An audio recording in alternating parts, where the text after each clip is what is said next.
వి gold trusted gold buyers తాకట్టులో ఉన్న బంగారాన్ని విడిపించి ఈ రోజు ఉన్న మార్కెట్ ధరకే కొనబడును. మరిన్ని వివరాలకు సంప్రదించండి 7771077720.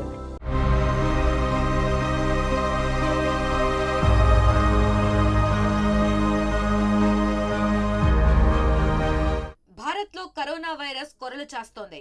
చాప కింద నీరులా రోజు రోజుకి మరింత విజృంభిస్తోంది. కోవిడ్ కేసులతో పాటు మృతుల సంఖ్య గణనీయంగా పెరుగుతుండటం తీవ్ర ఆందోళన కలిగిస్తోంది. కోవిడ్ కారణంగా కేవలం ఒక్కరోజే దాదాపు 10 మంది చనిపోవడం మరింత భయాన్ని పెంచుతోంది.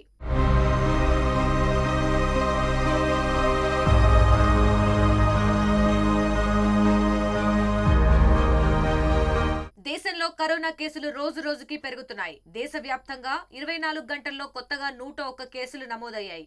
దీంతో దేశంలో ప్రస్తుతం కోవిడ్ యాక్టివ్ కేసుల సంఖ్య 7,383కు చేరింది. మరోవైపు కరోనా కారణంగా ఇప్పటి వరకు 113 మంది చనిపోయారు. కేరళ, ఢిల్లీ, ఛత్తీస్గఢ్, మధ్యప్రదేశ్, మహారాష్ట్రలో కరోనా మృతుల సంఖ్య ఎక్కువగా నమోదవుతోంది.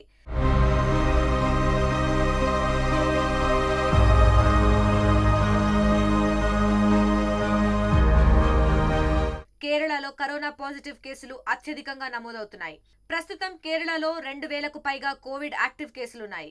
ఆ తరువాత గుజరాత్లో 1,441 కేసులు, అలాగే ఢిల్లీలో 682 కేసులు, మహారాష్ట్రలో 629, కర్ణాటకలో 132, మధ్యప్రదేశ్ 20, తమిళనాడులో 12 కేసులు నమోదయ్యాయి.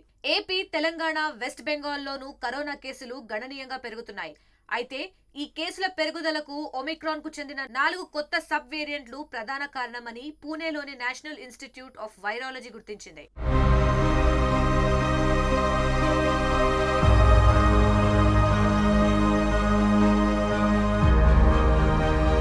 జీనోమ్ సీక్వెన్సింగ్ ద్వారా ఈ సబ్ వేరియంట్లను గుర్తించారు ఎన్ఐఏ శాస్త్రవేత్తలు.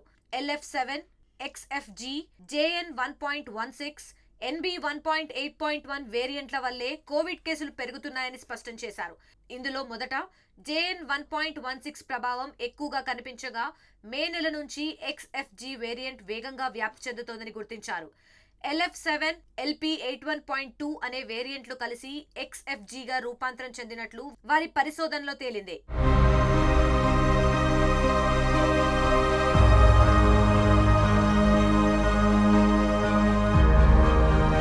అయితే ఈ సబ్ వేరియంట్ల జన్యుక్రమం మారుతుండటంతో వైరస్ వ్యాప్తి లక్షణాలు కూడా మారిపోతున్నాయని డాక్టర్లు చెప్తున్నారు. ప్రస్తుతం నమోదవుతున్న కేసుల్లో బాధితులకు స్వల్ప లక్షణాలే కనిపిస్తున్నాయట. గొంతు నొప్పి, తేలికపాటి జ్వరం, అలసట వంటి లక్షణాలు అధికంగా ఉన్నాయని నిపుణులు చెప్తున్నారు.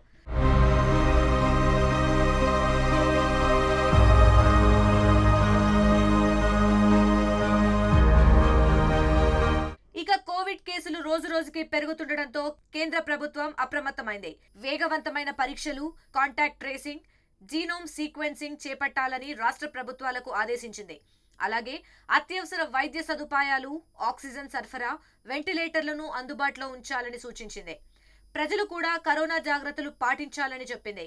మాస్క్ ధరించడం, సామాజిక దూరం పాటించడం, రద్దీ ప్రాంతాలకు వెళ్లకపోవడం వంటి జాగ్రత్తలు తీసుకోవాలని ఆరోగ్య శాఖ సిఫార్సు చేసింది.